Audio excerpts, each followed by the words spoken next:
Hello, boys and girls. You are watching Peter's WWE Raw recap. And I say watching and not listening because Peter's Raw recap is exclusively for YouTube, not for SoundCloud, not for iTunes, not for Stitcher Radio. I do these pretty fucking late, normally right after Raw, and the whole process of putting it into audio is just too much of a hassle. So I just keep it YouTube bound.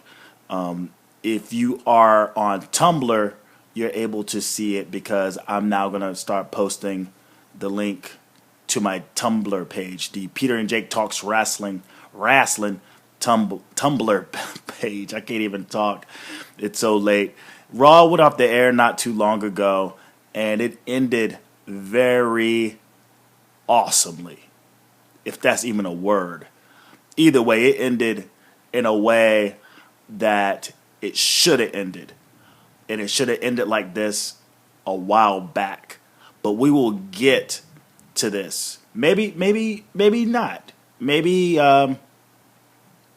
it was time for it to happen. How about that? I'll say that much.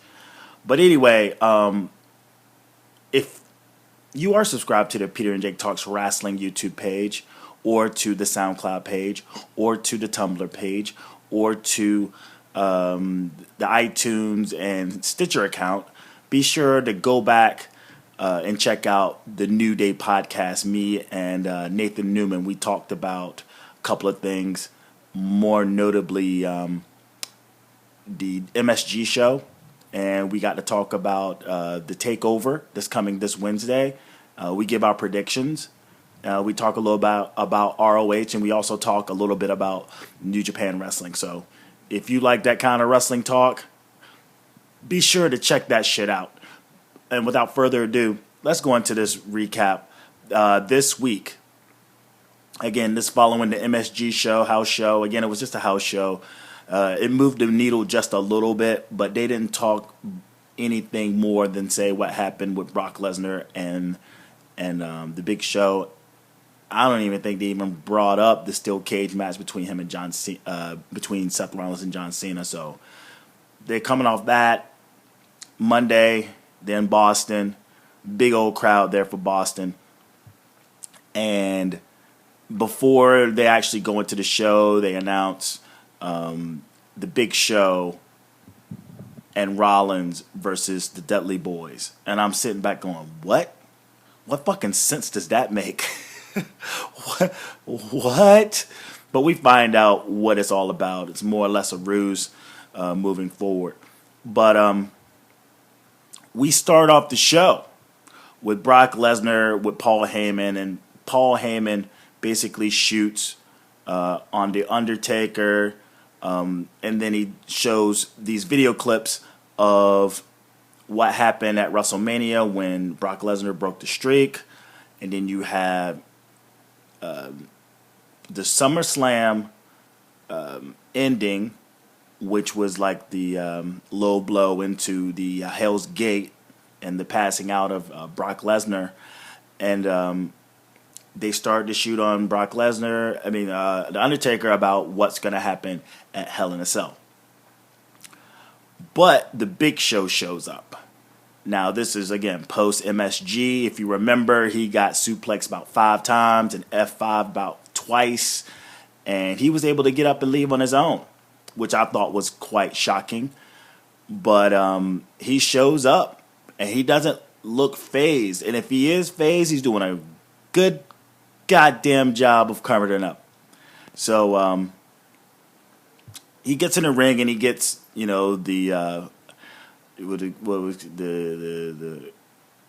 basically he gets the obligatory, that's the word I want to use, the obligatory please retire chants from the Boston crowd.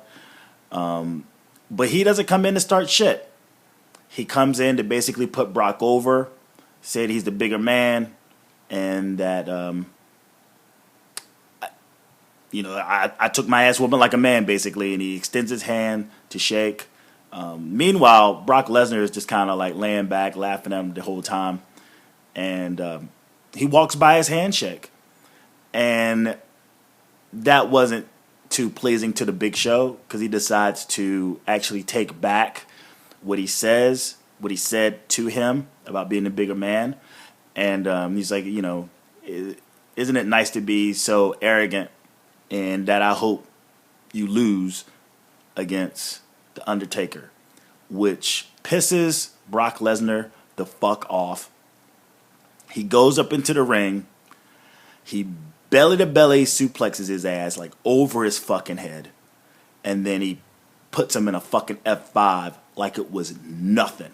Now, if you remember from the Saturday show, Brock Lesnar, the first time he tried to go for an F5, it was botched. And it looked like he was having a little bit of trouble. Maybe he'd eat his Wheaties. He ate like Sam's Club's amount of Wheaties to just hoist his ass up with no problem at all and drop him for an F5. And that was the first segment. And then we go backstage where Rollins is asking for Stephanie McMahon to call off the match because we found out that at the beginning of the show that he was supposed to tag up with the Big Show to go up against the Dudley Boys. So he's like, call off the match. And Stephanie's like, nah, you figure that shit out, homie. You're the man, right? Figure that shit out. Then we get to the actual first match of the night, which is Roman Reigns, Dean Ambrose, Randy Orton versus the Wyatt family, which is Bray Wyatt, Braun Strowman, and Luke Harper. What I found surprising is that the television program itself gave Orton and Ambrose the jobber entrance. They just was in the ring. Roman Reigns was able to come out before the break. He walked through the crowd. And when the Wyatts reach the ring and they call for the bell, it starts legitimately. I think it's Reigns in the ring with Harper. But he just immediately goes after Bray Wyatt. And that ensues into like just chaos. And then it also emphasizes how hard it is to take the big man, Braun Strowman, down. And I think in that first sequence, and this was before they go to like the second commercial break, they're all taking shots at him, and Orton sort of sizes him up. It just gives him a simple thumb to the eye, which got a huge pop from the crowd. And then they, him and Ambrose force him outside the ring where he lands on his feet. We get 3 commercial breaks. We get the intro. We get like after that part of the match, the beginning part of the match, and then we get another commercial break. The match ends with Roman Reigns actually getting the pin after a RKO onto Harper, which results in a spear, and Reigns gets the pin. And those 2 segments, just those 3 segments, the intro segment with Seth Rollins, with Bray, forgive me, with Brock Lesnar and the Big Show and Paul Heyman, this match, just those 2 segments alone took up 45 minutes. Just 2 segments, 45 minutes. Next up, we have Neville versus Sheamus with Wade Barrett on commentary. And we're still trying to figure out the clusterfuck of what they're going to do with Wade Barrett and the fact that he's returned. Is he going to get his revenge on Stardust? We still don't know. They speak about it at the beginning where it's like, hey, Neville just happened to run into a bullhammer. I wasn't going for him. Sheamus proceeds to spit a promo, and I think he's trying to diss Boston, but he's talking about the Fighting Irish, and I think he's probably going at the idea that the Notre Dame, in fact, lost against Clemson this weekend in Death Valley. And I don't know if he got the memo, but Notre Dame, being that they are the Fighting Irish, they're not in Boston. They're in Indiana. if you're gonna try to shit on a city with its sports, at least get the shit right. Get it right, please. Are you serious? Fighting Irish? They're Celtics, you jackass. Not only do you look stupid, but you actually are stupid. You or whoever the fuck wrote that promo for you. But it's a quick match, man. I mean, it doesn't really even get off the ground. This is basically like the mid card. The male mid card has basically replaced the old Divas treatment. Just super quick squash matches, and that's what this was. He talks shit to Neville. Neville gets mad. They bring the bell. He attacks Sheamus. Barrett gets up on the apron, and that distraction itself leads to a brogue kick. I think this match lasts no more than maybe like a minute. What the fuck they're doing with this? Here we go.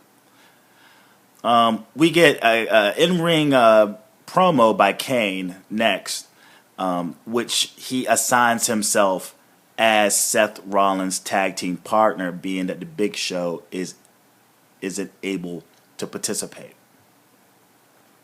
Seth comes out and he looks like he's about to, put Tom Brady over, but he goes, well, if there's anybody that knows anything about deflated balls, and he basically buries Tom Brady to get the cheap heat.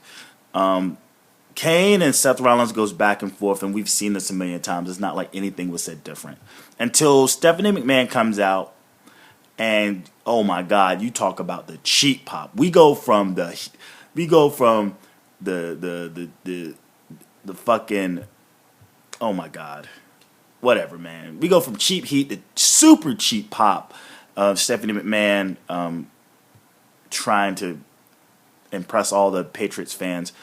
But she, in the ring, then sets the Hell in a Cell match for the championship between the Demon Kane and Seth Rollins. And Stephanie turns to corporate Kane and says, well, oh yeah, not yet. She goes, well, if you want to actually tag with Seth tonight, if you're up for it, go for it. But then she comes back and is like, look, if the Demon Kane loses to Seth Rollins at Hell in a Cell, corporate Kane is out of a fucking job. And then it goes to break. It comes back. Seth Rollins is bitching at Triple H about what went down. Then we get Natty versus Paige. And Paige basically taps out of the sharpshooter. I don't know where the fuck they're going to go with Paige right now, because she's beefing with PCB. We don't, there's no official turn yet. PCB, well, Charlotte and Becky jumps off the apron at the house show. She taps out to Natty. Now, where you go with this, we don't know, because if she's abandoned, you're running the risk of actually keeping her babyface and having her as a strong fucking babyface because she's sympathetic.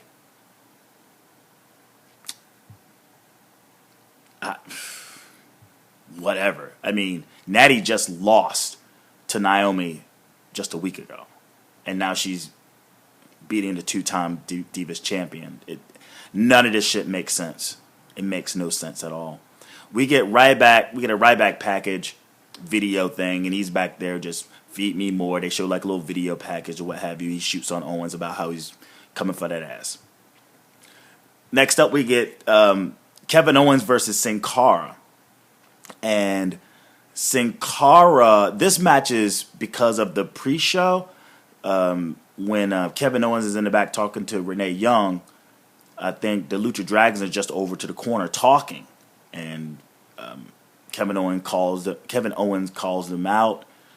Sin Cara challenges to a match on Raw, and this is where we are. Quick work. Owens does quick work of Sin Cara. Hits him with the pump-up power bomb. Then he attacks Kalisto. And then Ryback comes out with the save. That's how that segment ends. I don't know what the fuck that it's like all these fucking matches and everything that's happened so far. It's like, what the fuck? I don't know what the fuck they're gonna go from here. But I don't want to see Ryback versus Kevin Owens anymore. I've seen enough of it. Let's just move on to something else, man. Because I just don't see Owens dropping that Intercontinental belt anytime soon. And they need to stop making Ryback so goddamn vanilla. And that's something that I've been talking about for a couple of weeks now. He's too fucking vanilla. He's hard to get behind. Feed me more, all this stuff. You want the veins popping out your neck, that's fine. But you're vanilla.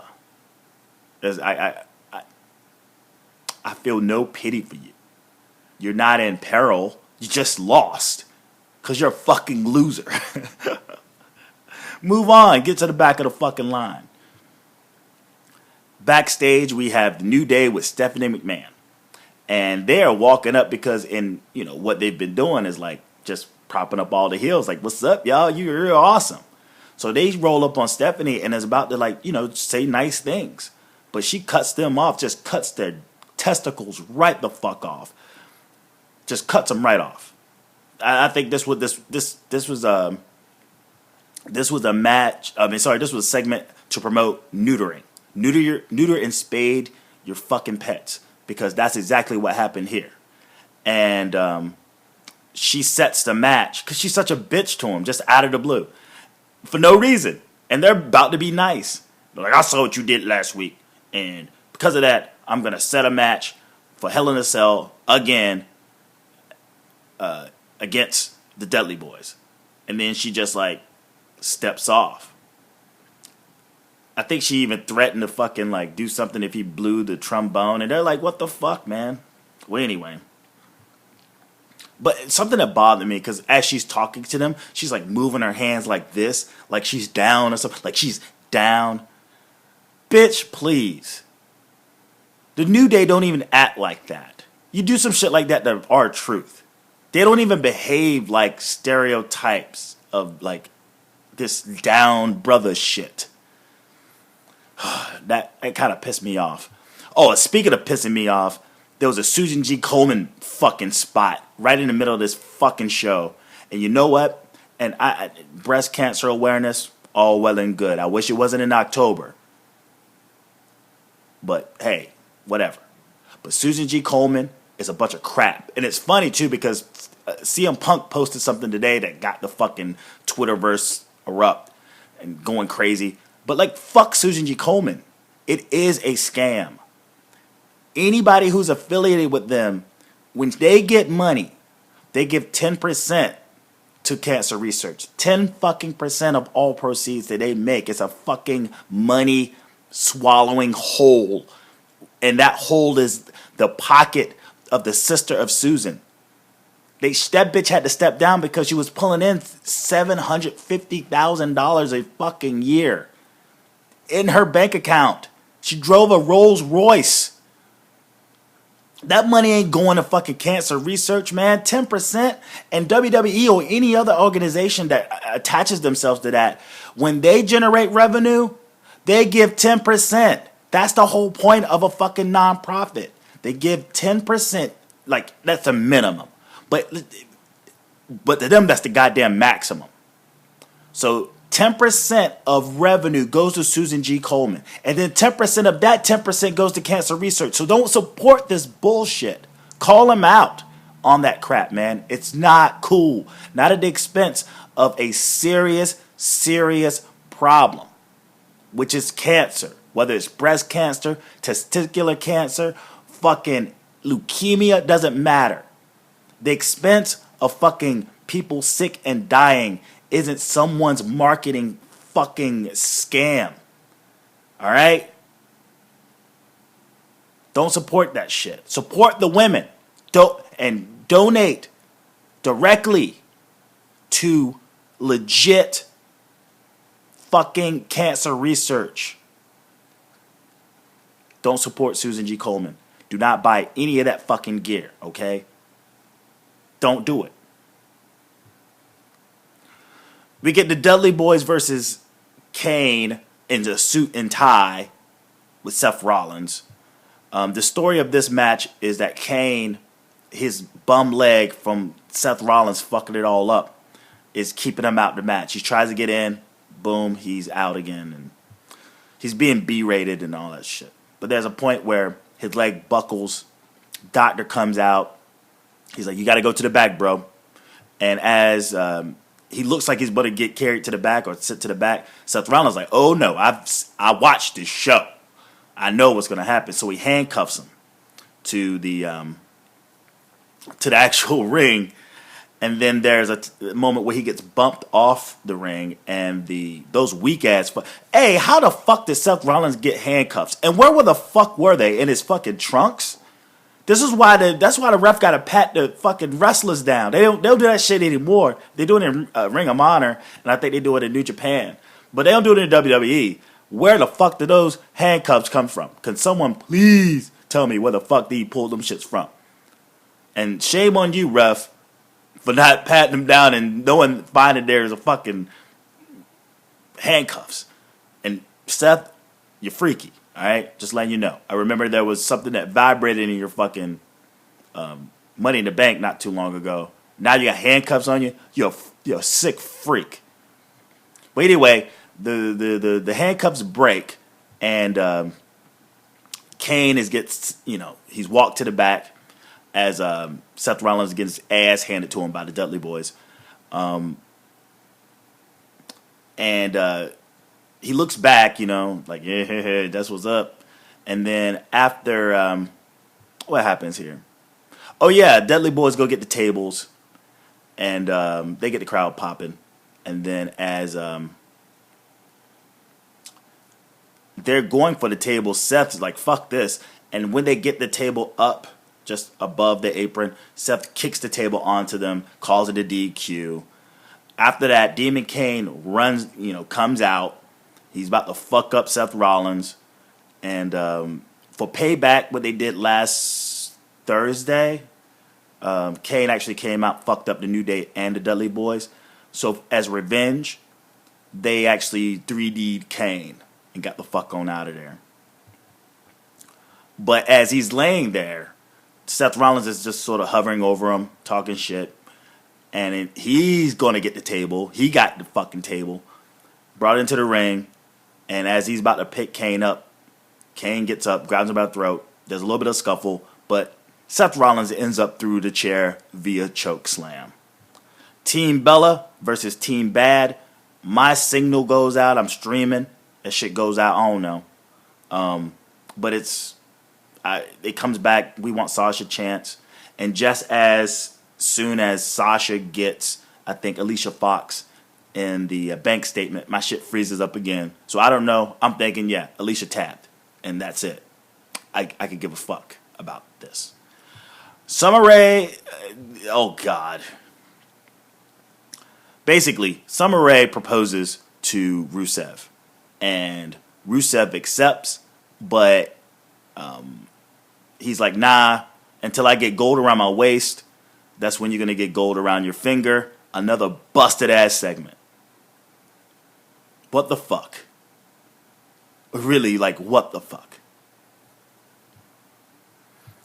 Cena Open Challenge. Dolph Ziggler music hits.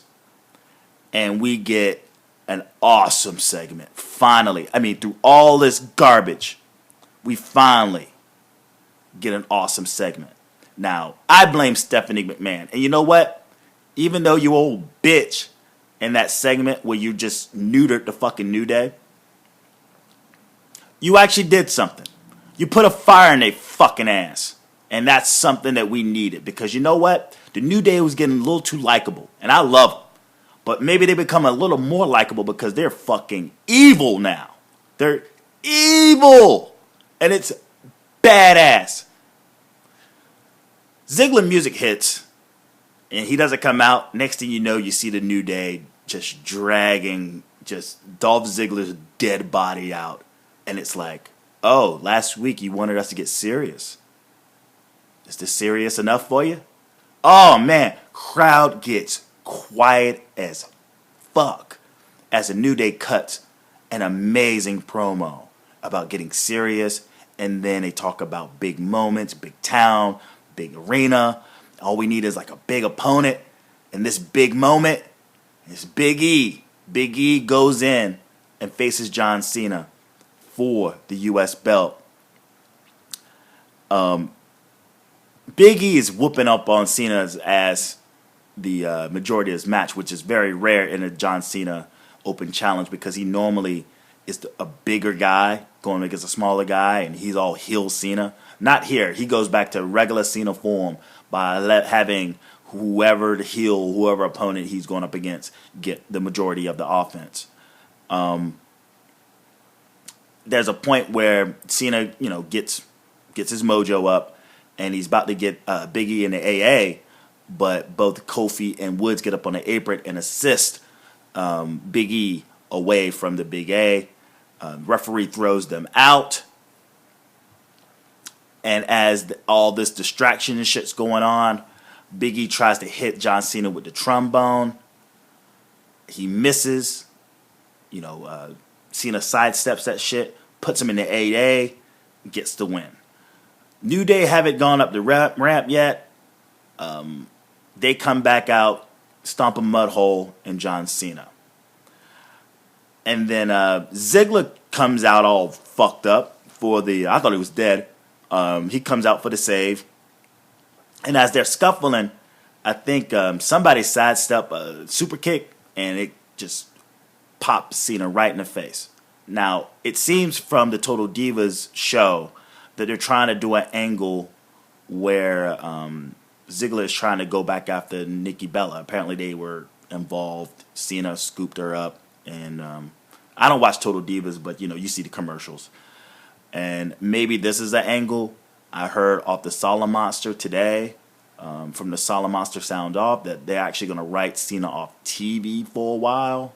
Apparently he asked for like 6 weeks or some shit like that. Maybe this is the way he goes out. A super kick, it's not going to take Super Cena out for 6 weeks. They could have done something better. They could have put his ass through three tables. Well, anyway, after Cena's laid out by a super kick, the New Day just beat the shit out of Dolph Ziggler again, and then the Dudleys come out for the save, which results in two fucking Troubles in Paradises on both Bubba Ray and Devon. And then there's a big ending with the assist from Woods off the top buckle onto Devon. And the carnage of the Dudley Boys, John Cena and Dolph Ziggler, as the New Day stands tall in a very menacing, dark manner. They're evil now, and they closed the show, had destroyed everyone, very much like the way Kane destroyed them and the Dudley Boys on SmackDown. But I'm looking forward to this New Day. Maybe they're gonna cut down on the the silliness probably won't go, but maybe be more sinister silly. It looks exciting because I would have never thought that they were gonna go that route. What they're doing, just having fun and poking fun, looks like it's all well and good, but that was awesome. Especially how just the Detroit crowd, not Detroit, but the Boston crowd, just like, I had football in my head, just was silent during that entire promo that they cut from the ramp down to the ring. Amazing stuff. And this show was crap. The show was crap. It was garbage. It was garbage. Too much entertainment. If you watch my review from Sunday, me reviewing the house show, it's just, or even SmackDown for that matter, is that those two shows lacked entertainment. Less is more. You can be entertaining without having it be entertainment, and that's what this show was. This crap. You mean to tell me you're gonna sell me this crap? Lana Ray proposing to Rusev. You still got this bum ass feud between Kane and Rollins. in this wacky situation of Kane and the Demon Kane. You got Paige tapping out to Natalia to advance their feud. I mean, how can you advance their feud when the bitch is tapping out on Raw? You know, you got a wasted fucking triple threat match between Reigns and Orton and fucking Ambrose and the Wyatt family. You know, Hell in a Cell is in like 3 weeks, and you mean to tell me in the next 2 weeks I gotta still just deal with just that faction, those 6 dudes just brawling and brawling and brawling? It gets boring after a while. That fucking last Monday when that spear was hit to fucking collapse the table, and then them standing in the ring and SmackDown and setting the match for Hell in a Cell, that should have just been that. That's it. None of this crap. Right?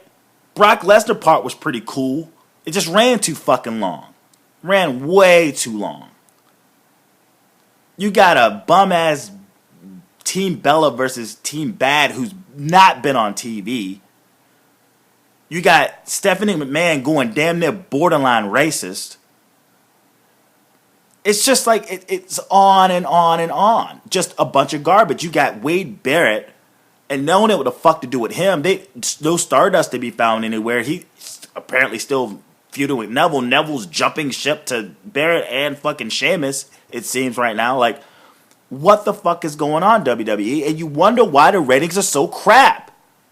You can bring back fucking any and everybody. You can bring back Stone Cold. You can bring back The Rock. You can bring back Shawn Michaels, which they're planning to do. You can bring back all these motherfuckers. It's not going to matter if the product is just garbage. It's crap. I watch this shit for the podcast. I do enjoy wrestling. But you know what? There's other wrestling too. There's ROH. I don't watch TNA. But there's New Japan. Hell, I watch reruns. I watch old reruns of fucking Lucha Underground. And you know what? I do have the network. And I go and I watch old matches. You know? There's other entertainment out there that is wrestling based that I enjoy. So it's not like, well, if you don't like Raw, then don't watch it. Don't watch wrestling. It's like, well, I'm going to keep watching wrestling. And as long as I do this podcast and they give me crap, I'm gonna call it out just like any other person doing a podcast. Now, I don't like to pride myself on just dumping on the product like constantly. Like, no, I do enjoy it. But then there's sometimes they give me crap. Saturday was awesome. That Saturday show was awesome. I enjoyed SmackDown. Last week was straight down the middle, too much entertainment. But for the most part, I enjoy the product. So I don't want people thinking I'm bitching and moaning. I'm just saying, if what you're trying to do is not working, when you see the crowd dwindling, you see your fucking network subscriptions not meeting expectations, and you see the ratings from Raw and SmackDown going to the shitter, meanwhile, you got the crowd with Cesaro section fucking signs. They want him to get over. You got people yelling for Sasha Banks, and she has a feud on fucking NXT. You got old fogies. You got the Big Show. You got Kane headlining Raws and SmackDowns. You got Seth Rollins saying the same shit every time. And you think Brock Lesnar showing up with Paul Heyman just cutting some promo, even though they're great, but like, it's the same shit. It's the hamster in the wheel. It's the same shit.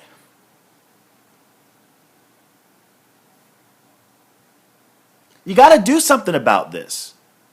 Daniel Bryan's out. Okay, we get it. He has a concussion. He's cleared to go, but you won't put him back out. And like what? The Royal Rumble? You're going to wait till the fucking Royal Rumble? You need, drastic fucking times calls for drastic measures. And it's time you start listening to the people. You start listening to these podcasts and you claim to be so in touch with Twitter.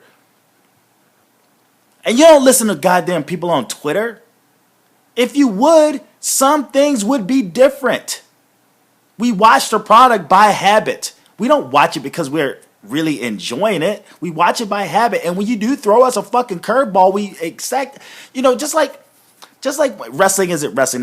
Max dude at the end, he goes, for the most part, wrestling sucks. But when it's great, when it's good, it's fucking great. And you do that to us sometimes. But not so often. And it's really showing through the ratings. You think TNA is going through some shit right now, but they're small potatoes. You guys are the big fish in the ocean. You are the ocean. And you're just letting that shit run dry because you're old and you're stubborn. McMahon, Dunn, Stephanie, and everyone's thinking Triple H is doing all this great shit in NXT, but it's not all that great. If you listen to my fucking podcast,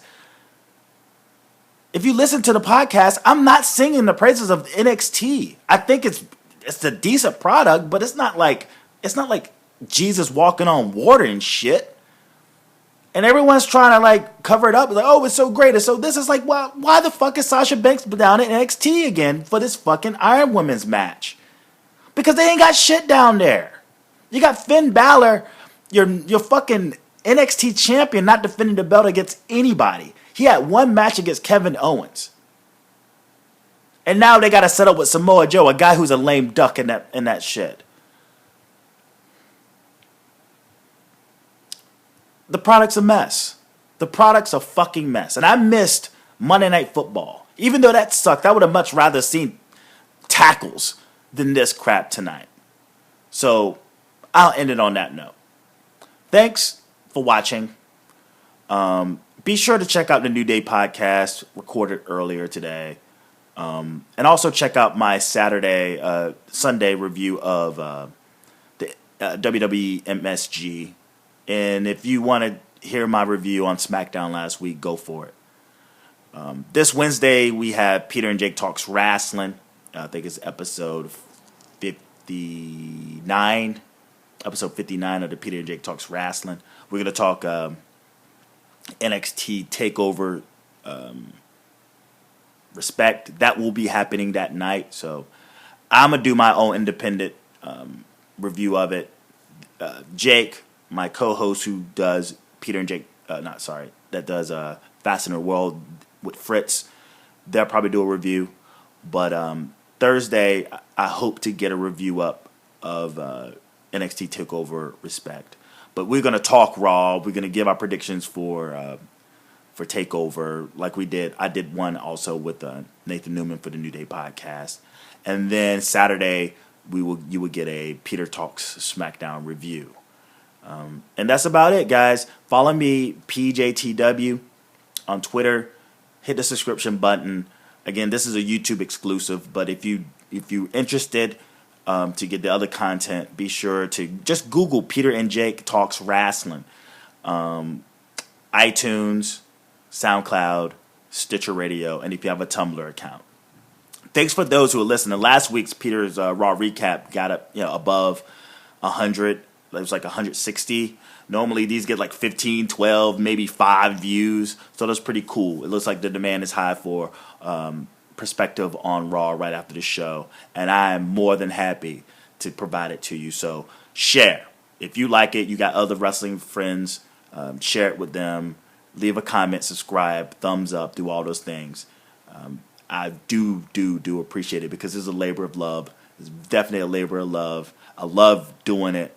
Absolutely love doing it. And when I know that there's people that are actually consuming it, it makes me very proud to be part of this. Going a year plus strong, and plan to do it much further and down the line. So everyone have a good night and watch out for those foreign objects. Peace.